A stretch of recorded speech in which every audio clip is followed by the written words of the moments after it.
Bonjour, merci d'être avec nous pour ce nouveau numéro de Clin d'œil 5962. Aujourd'hui, on s'intéresse à une toute nouvelle structure créée dans la région. Il s'agit de Pictanovo, qui fédère l'ensemble des métiers de la filière audiovisuelle. Et vous savez qu'il y a de quoi faire. Le CRAV existait déjà, et il y a plein d'autres métiers aujourd'hui qui se créent, notamment dans les images de synthèse. Autour de moi, il y a 4 invités. Je vous propose de les retrouver tout de suite, après le générique.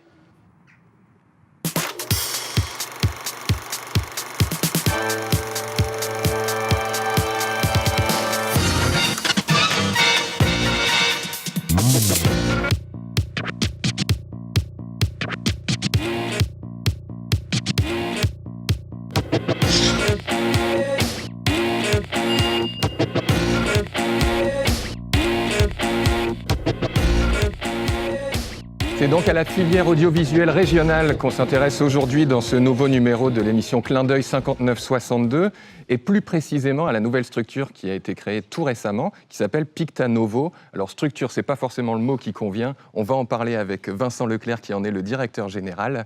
Bonjour Vincent. Bonjour. Alors pour vous, la structure telle que moi je l'appelle, pour vous c'est une communauté? Oui, on préfère le mot de communauté puisqu'on réunit autour de Pictanovo l'ensemble des acteurs de l'audiovisuel et du cinéma, de l'Internet, donc tous ceux qui créent et produisent des images. Donc on préfère effectivement le mot de communauté qu'on a emprunté aux jeux vidéo. Très bien. Alors, on a plus d'une vingtaine de minutes pour en parler. À vos côtés, Luc Tramont, vous êtes régisseur général et également président de l'ATOCAN. Alors, c'est quoi l'ATOCAN ? Alors l'ATOCAN, c'est une association, c'est l'association des techniciens excusez-moi. C'est l'association des techniciens et ouvriers du cinéma et de l'audiovisuel de la région Nord-Pas-de-Calais. Elle a pour objet, en fait, de mettre en vitrine les compétences régionales des techniciens à travers notamment un site internet afin que les productions qui viennent en région puissent s'appuyer sur ces compétences. D'accord, donc autant de métiers qui s'inscrivent dans la communauté de Pictanovo. D'autres métiers qui s'y inscrivent également, celui de comédien notamment. À travers vous, Dominique Thomas, on va pouvoir en parler. Bonjour. Bonjour. Et le métier de réalisateur avec Dominique Sarrazin. Et évidemment, on va échanger sur tout Alors, ça. c'est Olivier Sarrazin. Olivier Sarrazin. Voilà. Toutes mes excuses. Et c'est vrai que ça vous va beaucoup mieux. Je vous remercie. Et voilà. Et je précise que c'est pas indiqué, et on l'a pas dit, que vous êtes également scénariste, hein, tous les deux, à vos heures. Tout à fait. Voilà. Alors, Pictanovo, qu'est-ce que c'est ? Qu'est-ce qui se cache derrière ce nom qui n'est pas barbare, hein, pour le coup ? Tout de suite, un reportage pour découvrir plus précisément de quoi on parle.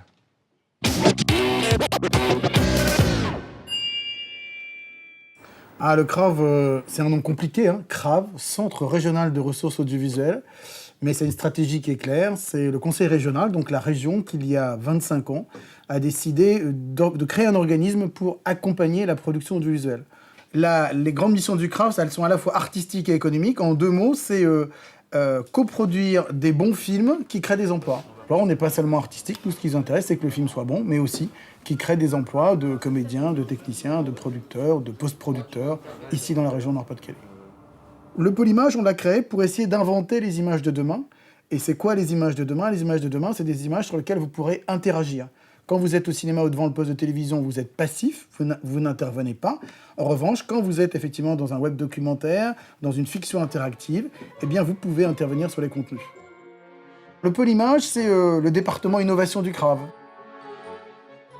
Je suis très heureuse, comme toujours, de venir vous présenter un nouvel épisode des Petits Meurtres d'Agatha Christie. Alors, vous le savez sûrement tous, on a réinventé les Petits Meurtres d'Agatha Christie. On a développé, avec des entreprises du Nord, qui sont Territoire d'Image et Keblo, on a développé un jeu interactif. Vous pourrez jouer sur votre ordinateur ou votre tablette et essayer de découvrir l'assassin. C'est vraiment une première quasiment mondiale. Il ne s'agit pas de jouer après, il ne s'agit pas de jouer avant, il s'agit de jouer pendant. Donc tout l'enjeu est-ce qu'on est capable de regarder un film tout en ayant une activité ludique, interactive en même temps. Alors vous imaginez bien que pour inventer les images de demain, il faut quand même du monde. Donc, on a choisi de travailler en coproduction entre 3 sites. Hein, ici, celui de l'île Métropole, celui de Valenciennes et celui de Wallers-Saint-Rambert. Et aussi de 3 régions, le Nord-Pas-de-Calais, la Wallonie et la Flandre. Donc, c'est déjà 3 territoires, 3 régions. Et c'est l'ensemble des professionnels de l'image au sens très large, qui travaillent pour le cinéma, qui travaillent pour la télévision, qui travaillent pour Internet, qui travaillent pour le jeu vidéo, pour l'animation. Donc c'est une vision, une famille extrêmement large. Wallimage, c'est un fonds, comme son nom l'indique, qui a été créé par la région wallonne pour soutenir le secteur de l'image. Les premières collaborations sont faites autour de films qui, justement, utilisaient le décor du Nord-Pas-de-Calais, la Côte d'Opale et puis la ville de Lille aussi, hein, et puis qui faisaient leur post-production en Wallonie. Donc je pense des films comme Entre ses mains, avec Benoît Poelvoort, belge, Isabelle Carré, française, la ville de Lille comme décor, et la post-production en Wallonie. Ça, c'était un très bel exemple. On en a multiplié, on a fait 4 ou 5 films ensemble. Donc ça, c'était le premier stade de la collaboration avec ce qu'on appelait à l'époque le CRAV. Et puis, le Nord-Pas-de-Calais a évolué dans une direction assez passionnante qui a abouti à la création de Picta Novo aujourd'hui, sous l'impulsion de Vincent Leclerc, son directeur. Eh bien, les parents de Picta Novo, c'est l'ensemble de la communauté régionale de l'image. C'est-à-dire, c'est à la fois des créatifs, des formations, des chercheurs, des entreprises, des collectivités, des diffuseurs. Donc, ce nouvel outil, alors qu'il n'est pas une agence, c'est une communauté. Ça, c'est différent. La Pleine Image, c'est un site de développement économique dédié à l'image, donc du cinéma, l'audiovisuel, le jeu vidéo, l'animation.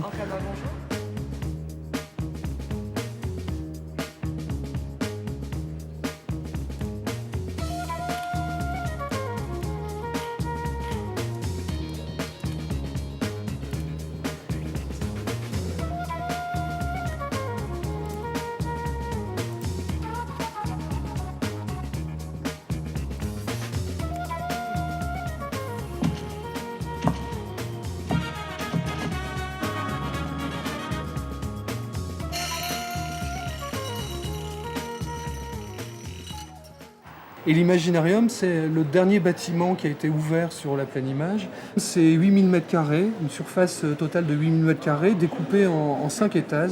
Un étage qui accueille des laboratoires de recherche, donc CNRS, Université de Lille 1, Lille 3. 2 étages qui sont des étages partagés à la fois de coworking space, d'événements, d'expositions, de machines à café, de restauration légère le midi. Et 2 étages qui accueillent des entreprises, dont une partie d'incubation et de pépinière. Si on a choisi l'Imaginarium pour notre incubation, c'est pour être entouré d'entrepreneurs qui ont la même envie que nous de monter un projet dans l'image et dans le son, avec une équipe accompagnante qui nous aide à chaque étape de notre création d'entreprise. Aujourd'hui, l'Imaginarium nous a permis déjà d'être incubés, donc de disposer de locaux pendant 1 an, gracieusement. Nous a permis aussi d'être accompagnés sur des démarches de création très simples, administratives, ou des démarches plus complexes d'études de marché. Butterfly s'est installé à l'Imaginarium parce que c'était l'opportunité d'avoir une ruche d'entreprise en fait, avec de nombreuses entreprises dans le domaine de l'image, ce qui amène une émulsion au niveau de la créativité. Chez Butterfly, on travaille essentiellement avec des intermittents de spectacle, issus des écoles, souvent des écoles régionales en fait. Donc que ce soit de Superfocom, Pôle 3D ou même de l'Université de Valenciennes. Voilà, parce qu'on a vraiment un vivier intéressant d'écoles en fait, qui nous permet d'avoir une main-d'œuvre qualifiée en région. Nous cherchons à provoquer des rencontres entre des acteurs qui n'ont pas forcément l'habitude de se rencontrer. Alors, l'intérêt d'être venu à la Pleine Image, c'était d'abord d'apporter un savoir-faire autour de la post-production son.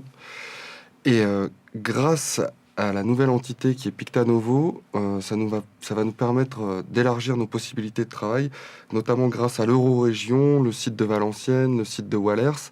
Ça va nous ramener énormément de nouvelles productions, les web-séries, les documentaires, des séries live, du long-métrage aussi. On est donc sur le site d'Arambert, sur un site classé. Il est reconnu au sein du bassin minier au patrimoine mondial de l'UNESCO depuis juillet 2012. Et donc il y a également dans ce projet d'envergure tout un volet patrimonial où l'histoire de la mine sera valorisée via l'image, justement. Doucement, tuer le soleil. Il ne tient qu'à nous de changer ce monde pourri, de faire régner le bonheur sur Terre, l'égalité. C'est des rêves. Libre à vous, monsieur le préfet, mais ne soyez pas surpris que les élus du peuple fassent rapport de vos faiblesses devant l'Assemblée nationale. Sur ce site d'Arambert, des chercheurs, ils seront installés ici même dans la salle des compresseurs de l'ancien site minier d'Arambert. Donc des chercheurs environnés, c'est-à-dire entourés de plateformes technologiques qui vont leur permettre de développer la recherche dans les technologies innovantes de l'audiovisuel. Donc c'est un laboratoire qui est situé aujourd'hui au Mont-Huy, l'université de Valenciennes et du Hainaut-Cambrésis. Donc c'est la filière DREAM et le laboratoire de Visu pour design visuel qui s'installera ici à Arambert. On trouvera sur le site effectivement des étudiants, mais en fin de cursus, dans le cadre de leurs travaux pratiques, afin de leur permettre d'expérimenter tous ces équipements qui se trouveront ici à Arambert. On a une tranche ferme qui aujourd'hui avoisine les 20 millions d'euros et qui comprend donc l'installation des chercheurs avec 2 premières plateformes technologiques ainsi qu'une construction neuve qui s'appellera le Léo, qui est une salle de projection avec des gradins rétractables, une salle de projection d'une capacité de 300 places, mais également mutualisable en salle de séminaire, en salle de spectacle, en salle d'exposition. On a ensuite des tranches conditionnelles, comme un plateau de tournage, un plateau d'envergure qui viendra compléter l'offre de la métropole lilloise, où là on retrouve 2 petits studios de petite dimension. Le projet de plateau à Arambert, c'est un projet de 1200 mètres carrés avec des ateliers adjacents et des espaces de travail adaptés. Cette intégration au sein de Pictanovo permet de jouer la complémentarité. Chacun apporte sa spécificité. Nous, ici à Arambert, c'est les technologies innovantes dans l'audiovisuel.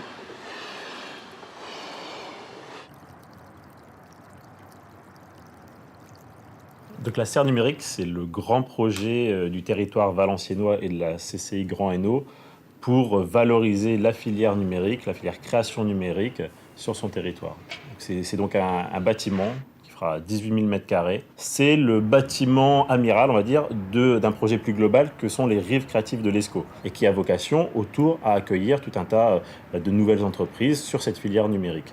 L'ensemble du projet est destiné à horizon de 10 ans à accueillir environ 2000 salariés. Également des logements, des services, des commerces de proximité, un vrai quartier créatif pour les entreprises et pour les habitants. Et qui est destiné à la fois à accueillir les écoles de Rubica. Rubica, c'est un groupe de formation d'enseignement supérieur dédié à la création numérique et au design industriel. On est situé à Valenciennes, en Nord-Pas-de-Calais, mais on a aussi des sites externes. On a un site dans le sud de la France, à Arles, et un autre site en Inde, dans une ville qui s'appelle Pune. Demain, nous allons emménager dans des nouveaux locaux que l'on nomme la serre numérique, des locaux qui sont en cours de construction. Nous avons le souhait de nous réunir nos 3 écoles sur un même site. Une école dédiée au film d'animation qui s'appelle Superfocom, une école dédiée au métier du jeu vidéo qui s'appelle Superfogame et une autre école dédiée au design industriel qui s'appelle ISD, Institut supérieur du design. On prévoit d'accroître nos effectifs sur la serre numérique à environ 1 millier d'étudiants, ce qui fait qu'on passerait de 750 à 1 millier d'étudiants sur le Nord-Pas-de-Calais. Au-delà de ces écoles, c'est un lieu où on va rassembler toute la filière. Donc, on a parlé des écoles, mais c'est également des entreprises, du porteur de projet à l'entreprise plus mature, l'incubateur, pépinière d'entreprise. des éléments de recherche, laboratoires de recherche, centres de recherche et développement et des équipements technologiques de pointe sur ces métiers, un amphithéâtre, 3D, un centre de réalité virtuelle, etc. L'avantage de Pictanovo, c'est qu'effectivement, ça nous permet de nous rassembler au niveau régional pour porter la parole et porter l'image de la région Nord-Pas-de-Calais sur l'ensemble du territoire français, sur l'ensemble du territoire, enfin à l'international, et effectivement être ensemble plus fort. Valenciennes, Lille, Arambert n'existeraient pas au niveau international, et effectivement, à travers une démarche unifiée, on peut effectivement porter et montrer à quel point on atteint des savoir-faire et une excellence dans cette région. La grande force de Pictanovo, c'est d'avoir réussi à mettre autour de la table des gens aussi différents. Ça ne veut pas dire que c'est joué, il reste beaucoup à faire. Mais déjà, des gens très différents sont motivés pour travailler, inventer, expérimenter ensemble. La faiblesse de Pictanovo, c'est tout ce qui pourrait nous diviser. De créer une sorte de croisement de tous ces métiers, c'est vraiment quelque part l'idéal auquel n'importe quel fonds régional devrait tendre. Après ça, c'est effectivement tellement ambitieux que je crains de temps en temps pour la santé de mes camarades, parce que c'est un avion cargo qu'il faut faire décoller de la piste, et bon, ça se coule là pour l'instant, mais je suis sûr qu'ils vont y arriver, donc voilà.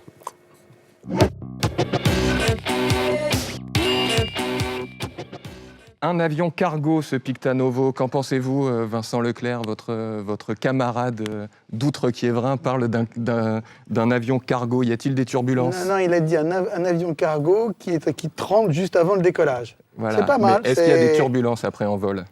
Ah, ça, je peux pas le dire parce qu'on n'a pas décollé encore. On est en train de décoller, donc on verra s'il y a des turbulences. Probablement, comme dans la vie de n'importe quelle œuvre, que ce soit un film ou une communauté, il y aura probablement quelques turbulences. Je dis souvent que notre croissance, elle se fait un peu comme ça. Donc on monte toujours. Voilà, le Nord-Pas-de-Calais prend une place de plus en plus importante. De temps en temps, il y a quelques petits trous d'air qui sont inhérents à la vie de toute communauté. Et ce reportage résume bien la philosophie de Pictanovo et sa vocation?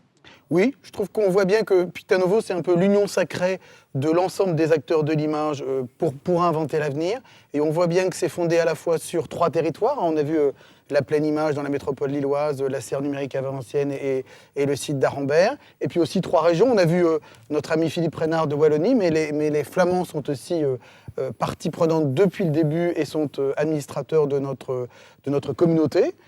Donc ça montre bien à la fois l'ensemble des acteurs régionaux, territoriaux et aussi nos voisins qui travaillent ensemble. Ouais, c'est un bon reportage. D'accord. Alors avant d'aller plus loin dans le détail concernant la structure, Olivier Sarrazin, je voulais savoir si, de votre point de vue, il était nécessaire de dynamiser, de fédérer tous les métiers au sein d'une structure comme celle qui se crée là. Qui se crée, bah oui, totalement. Bon, déjà dès le départ, en tant que président de l'ASAFIR, hein, donc l'association des auteurs-réalisateurs de la région, assez vite on a été conviés par Vincent, par l'équipe dirigeante à l'époque du pôle image, voilà, pour commencer à réfléchir, pour commencer à voir ensemble comment les choses pouvaient se faire, comment elles pouvaient avancer. Alors c'est très important parce que c'est vrai que dans notre région, on a la chance d'avoir une filière image qui se décompose en plusieurs métiers, mais qui sont des métiers d'excellence, avec des écoles qui sont très importantes et qui forment des gens, avec le BTS Jean Rostand, pour ne pas le citer, mais il y a d'autres écoles qui forment aux jeux vidéo, qui forment à la 3D, etc. On a des auteurs, des réalisateurs, des techniciens, des comédiens. Bref, on a vraiment une communauté déjà de gens qui jusqu'à présent travaillaient un petit peu chacun dans leur domaine et qui aujourd'hui décident en effet de se réunir pour essayer, l'union faisant la force, pour essayer d'aller un petit peu plus loin et d'aller conquérir de nouveaux territoires. Donc pour nous, auteurs-réalisateurs, c'était vraiment très important, hein, parce que souvent, auteur-réalisateur, on écrit dans son coin, on fait ses films dans son coin. C'est pour ça déjà qu'on avait créé cette association pour partager nos pratiques et pour être plus fort, pour être aussi une vitrine, comme la Tocan, par rapport à ce que nous pouvons faire en région et hors région. Mais là, en plus, rencontrer comme ça des gens qui travaillent dans des filières qui sont un petit peu différentes, mais qui sont finalement complémentaires, c'était un souhait qui a été partagé dès le début. Bien, Dominique Thomas, pour les comédiens, dont on imagine facilement que c'est un métier encore peut-être plus isolé que tous ceux qui sont représentés ici, qu'est-ce que ça va pouvoir vous apporter?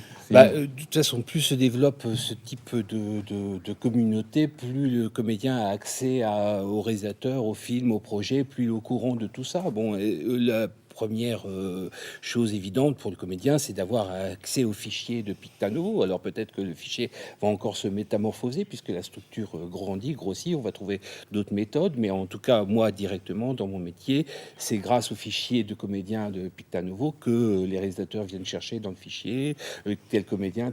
Bon, c'est encore beaucoup, on prend pour les petits rôles, les seconds rôles souvent, mais c'est déjà ça. Peut-être que ça aussi, ça va évoluer aussi avec la structure. Et puis c'est surtout pouvoir être à l'origine de projets. Nous, on avait développé avec Olivier une série courte qui s'appelle Co, qui est passée sur une chaîne. C'est aussi être intéressé, c'est pas simplement le métier de comédien, c'est aussi s'intéresser à la production, c'est s'intéresser à la réalisation, et puis à toutes les nouveautés qui peuvent se développer. Alors, l'audiovisuel en région, Vincent Leclerc, est-ce que vous pouvez nous en faire un petit instantané, là, à l'instant T? Comment se porte l'audiovisuel dans la région Nord-Pas-de-Calais? Alors, je préfère l'image à l'audiovisuel, puisque le CRAV, c'était effectivement l'audiovisuel et le cinéma. Nous, on est une communauté de l'image, donc on va au-delà du cinéma et de l'audiovisuel. On va aussi vers les mondes du jeu vidéo. Mais ça nous permettrait peut-être de remonter un peu grosso modo, amont pour dire comment ça fonctionne. Grosso modo, aujourd'hui, cette communauté, finalement, combien de divisions, comme on dit, c'est à peu près un peu plus de 6000 personnes. La moitié sont des étudiants, donc on a à peu près 3000 étudiants qui se forment dans la région. Il faut savoir que c'est la deuxième région de formation après Paris, souvent on ne le sait pas. Donc, comme le disait Olivier, il y a beaucoup d'écoles et surtout il y a une grande diversité d'écoles.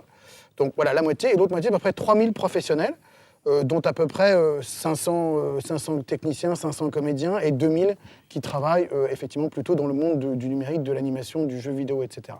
Donc aujourd'hui, on pourrait dire 6000, c'est pas beaucoup, mais ça croît régulièrement et c'est surtout beaucoup de petites entreprises. La particularité de notre secteur, c'est que dans le pôle, il y a à peu près une centaine d'entreprises. Alors, il y a quelques grands leaders, on connaît Ankama, on connaît Big Ben, mais la majorité, ce sont des petites entreprises. On dit moins de 5, on devrait dire entre 2 et 3. Donc, une grande créativité, des gens qui ont des bonnes idées, mais pour réussir, pour devenir un peu plus grand, pour trouver des moyens, il faut souvent s'associer avec son voisin, et c'est là qu'on arrive à l'intérêt de la communauté. Donc c'est ça, des structures relativement mobiles, légères, qui peuvent agir vite, mais qui ont besoin d'un encadrement pour peut-être... Voilà, beaucoup de créativité, beaucoup d'énergie, beaucoup d'engagement, mais ça ne suffit pas. À un moment, pour ne pas s'épuiser, il faut effectivement trouver un modèle économique, il faut trouver des gens avec qui on stabilise les relations avec lesquelles on construit. Et le vrai enjeu, finalement, réussira quand ces petites entreprises deviendront des PME ou des entreprises plus importantes qui pourront aussi porter des projets artistiques plus ambitieux. D'accord, donc il y a une vraie compétence en la matière dans la région. Ce sont ces compétences-là qu'il faut fédérer et animer. Et Luc Tramont, vous êtes sur un métier assez particulier, régisseur général. Peut-être en 2 mots, vous pouvez nous dire en quoi ça consiste. Et surtout, vous nous disiez tout à l'heure, quand on discutait à préparer l'émission, que l'une des forces de la région, ce sont justement ces compétences. Tout à fait. Alors, la première réponse par rapport au métier de régisseur, je dirais que c'est les services généraux d'un film, c'est tout ce qui ne se voit pas à l'image, c'est de s'occuper de l'intendance, l'hébergement, les autorisations de tournage, le bien-être d'une équipe. On est au service d'un scénario à travers un réalisateur, et voilà, il faut que le matériel et l'ensemble des données techniques soient là soit là au bon moment pour que justement il n'y ait pas de perte de temps, puisque voilà, comme chacun sait, le temps, c'est de l'argent. Et donc, par rapport à la deuxième question, excusez-moi. C'était l'un des atouts de la région. Voilà, l'un des atouts de la région, tout à fait, c'est effectivement les compétences, on l'a redit à plusieurs reprises, techniques et artistiques, mais également, si on voulait élargir, donc c'est au niveau du domaine de la fiction, c'est la variété des décors qu'on peut trouver en région Nord-Pas-de-Calais. Au niveau des atouts, on a aussi bien toute la côte d'Opale, le bassin minier, le bassin lillois et le Hainaut. On est à 1 heure de Paris, qui est un grand atout pour les productions qui viennent tourner en région, puisqu'effectivement, le soir, un comédien peut rentrer à Paris pour éventuellement faire d'autres choses. Donc, c'est un atout important pour les productions. Ouais. C'est quelque chose que vous partagez, ça, Olivier ou Dominique, parmi les atouts, la région, les paysages, les décors possibles? Moi, je dirais les paysages et les décors et la qualité des comédiens, parce que je sais ce que je parle. Et c'est vrai que souvent, ouais, évidemment, mais non.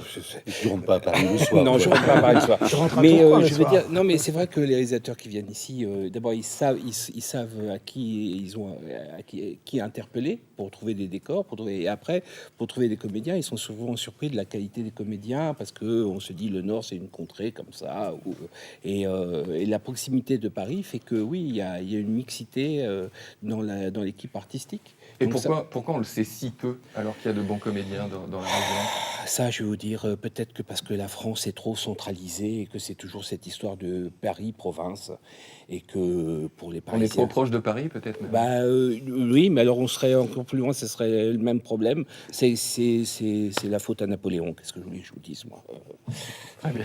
Ça change, Oui, ça qu'on- change quand Ça même. change, ça change. Ça évolue. Ça commence à changer un peu. Ça change. Ce qui, pour répondre à votre question et par rapport à ce que disait Luc, c'est vrai que les atouts sont dans les décors de la région, beaucoup, dans les techniciens, mais aussi, et puisqu'on parle de Picta Novo et de ce rassemblement comme ça de compétences, cette communauté, aussi dans des gens avec qui on n'avait pas l'habitude forcément de travailler jusqu'à présent, mais avec qui on commence à travailler, qui sont des animateurs, qui sont des web designers, qui sont des gens qui sont dans ce domaine des nouvelles technologies. Et là, il y a une vraie compétence, il y a une vraie concentration. Donc, en effet, on peut imaginer, on voyait dans le reportage tout à l'heure le jeu autour de Petits Meurtres d'Agatha Christie.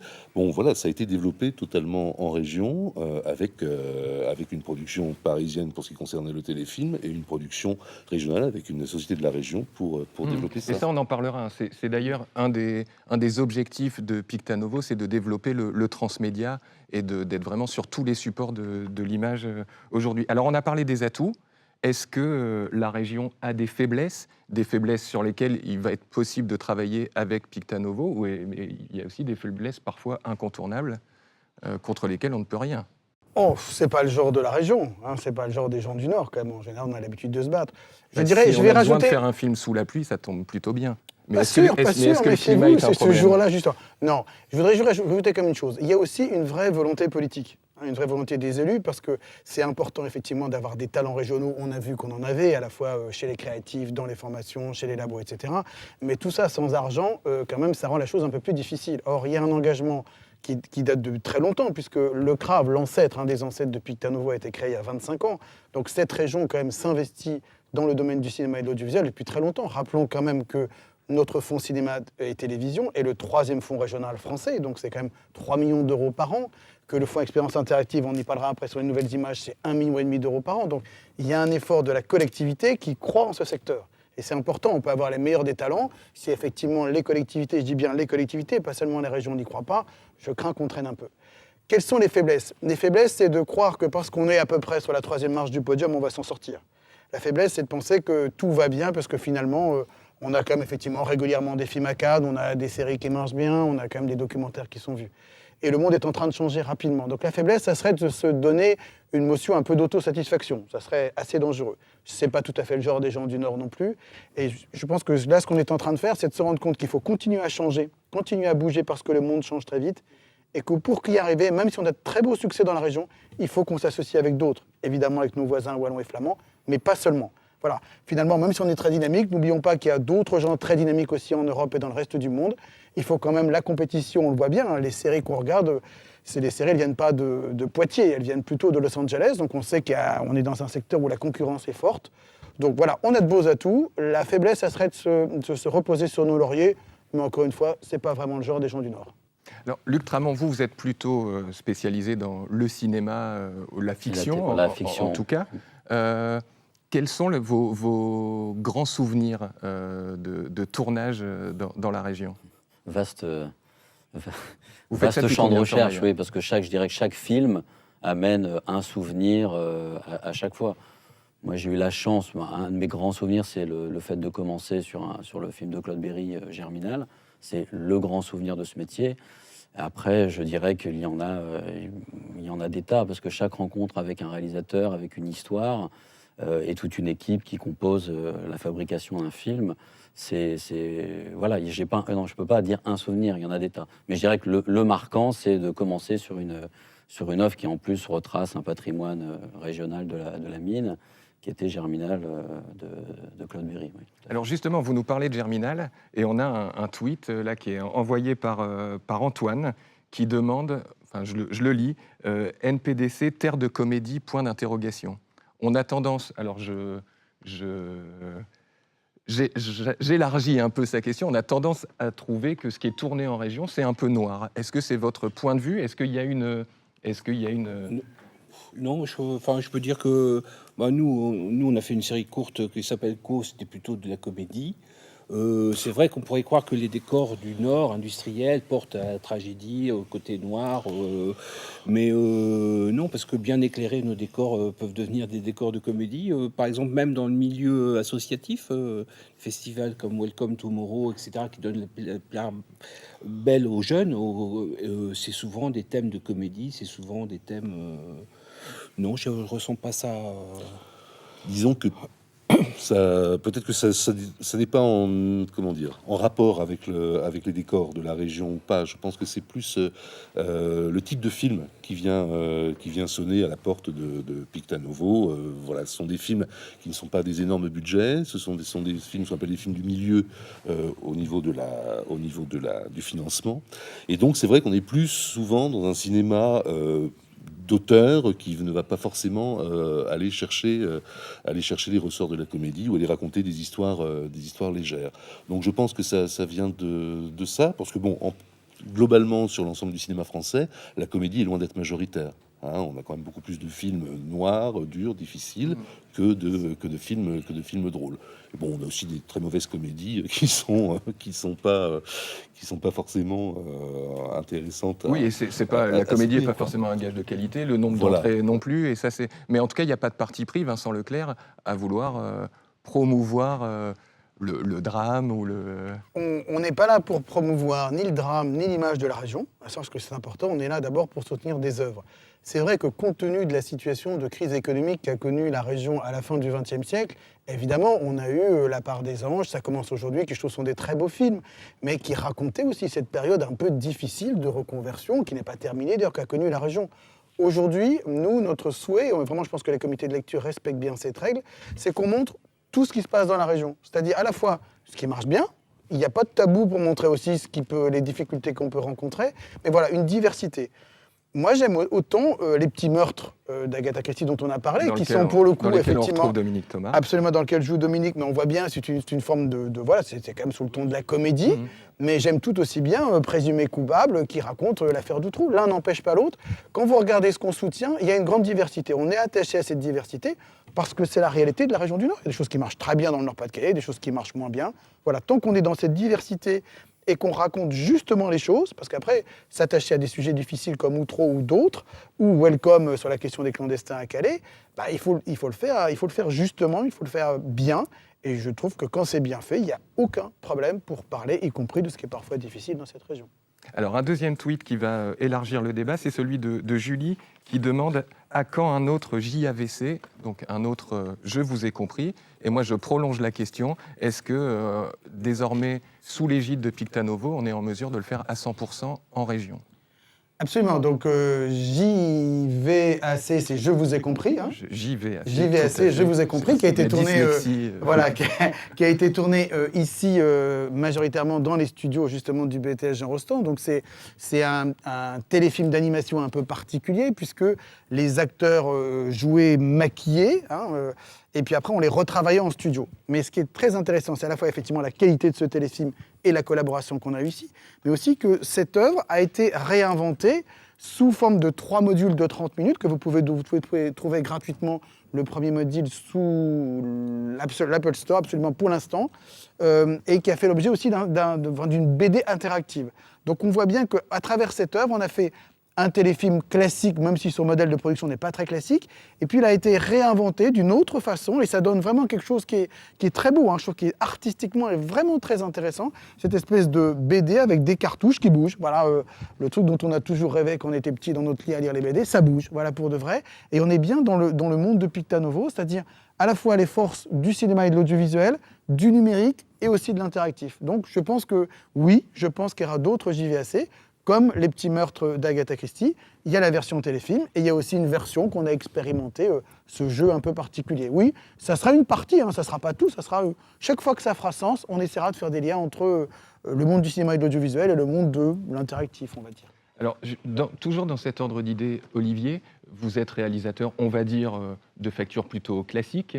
Est-ce que... Je sais pas, mais... Non, mais... c'est vrai.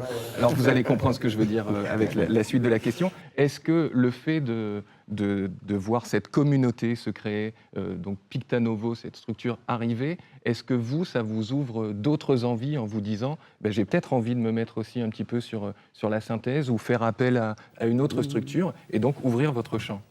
Non, mais tout à fait, tout à fait. Je veux dire, alors il n'y a pas que même moi. Sur l'interactivité. Non, bien sûr. Je vois parmi les réalisateurs de la région, il y en a déjà plus d'un qui a travaillé sur ce type de projet, qui a commencé dans le cadre du documentaire, par exemple. Bon, je pense à 13 fois Dunkerque de Frédéric Touchard, où en effet, on a à la fois un documentaire 52 minutes linéaire classique, on a une application pour iPad et on a un parcours qui se déroule, un parcours interactif dans la ville de Dunkerque. Donc oui, il y a une vraie ouverture qui est intéressante. Maintenant, je pense que Vincent l'évoquait un petit peu tout à l'heure, c'est vrai que les choses sont en train de changer.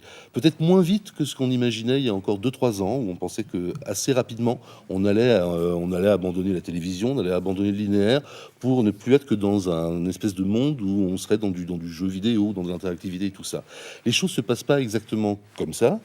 C'est le cas par exemple pour le livre numérique qui pour l'instant ne marche pas du tout, en France en tout cas. Donc voilà, le Pictanovo, ça permet de voir comment on travaille maintenant ceux qui sont nos collègues, de voir quel genre de choses ils imaginent pour l'avenir. Ça nous permet à nous d'essayer de réfléchir avec eux, d'essayer de commencer à entrevoir comment on peut travailler, comment on peut proposer des choses nouvelles.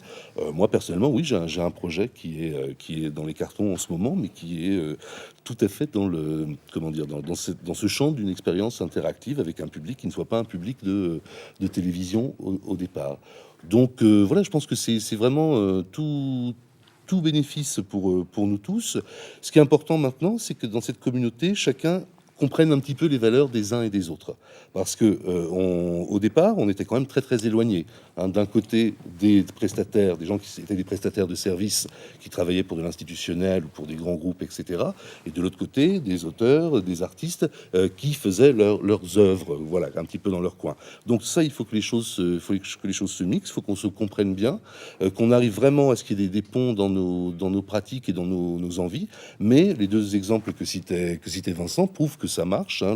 La très très belle, parce que je vous conseille d'aller voir cette fameuse BD, la très très belle BD tirée de Je vous ai compris, c'est hallucinant et c'est très très bien pensé. Et il y a cette chose dingue, c'est qu'en effet, partant d'un cadre qui est comme ça, comment on va remettre ça en page sous la forme d'une BD, avec des cases, avec des arrêts, avec du son, etc. Ça, c'est vraiment une très très belle expérience. On va conclure.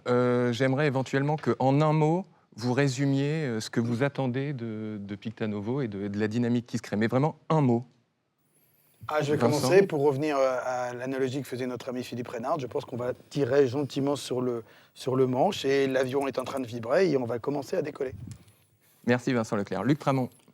Le lien, la création d'un lien de cette communauté de l'image qui est très très complète dans la région et donc mieux on se connaîtra et mieux ce sera pour créer de belles images. Bien. Olivier Sarrazin. Une plus grande rencontre entre les gens encore, et notamment avec des jeunes gens qui commencent, qui sortent des écoles, etc. Voilà, qu'on soit là aussi, nous, présents, pour les accompagner, les écouter, travailler avec eux. Les encadrer. Dominique Thomas, à vous le mot de la fin. Du boulot pour les comédiens. Plein et du beau boulot. Voilà. Eh ben, c'est ce qu'on vous souhaite. Merci à tous les quatre, en tout cas, d'avoir participé à ce débat. Merci aussi aux 8 étudiants de 2e année de BTS audiovisuel du lycée Rostand qui ont organisé cette émission. Et puis, on se retrouve très vite pour une prochaine émission sur le thème des coulisses du Louvre-Lens. Tout un programme. Au revoir.